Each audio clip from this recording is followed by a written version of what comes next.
అసలు తుఫాన్ ఎలా వస్తుందో తెలుసా?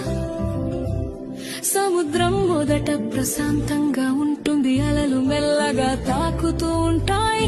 కానీ సూర్యుడు బాగా వేడెక్కితే సముద్రపు నీరు కూడా వేడిగా మారుతుంది. ఆ వేడి నీటి మీద ఉన్న గాలి కూడా వేడి అవుతుంది, పైకి ఎగురుతుంది. గాలి పైకి ఎగినప్పుడు కింద ఖాళీ అవుతుంది. అప్పుడు చుట్టుపక్కల చల్లని గాలి ఖాళీ నింపడానికి వస్తుంది. ఇలా గాలి ఎగరడం దిగడం మొదలవుతుంది. అలా తిరుగుతూ తిరుగుతూ ఒక పెద్ద చక్రంలా మారుతుంది. మొదట్లో అది సాధారణ మేఘంలా ఉంటుంది, కానీ కాసేపటికే ఆ మేఘం చీకటిగా మారుతుంది.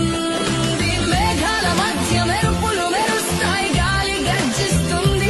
సముద్రం మీద గాలి వేగం 60-80-100 కిలోమీటర్లు పెరుగుతుంది. అరే ఆ క్షణం తుఫాన్ ఏర్పడుతుంది. అసలు తుఫాన్ ఎలా వస్తుందో తెలుసా?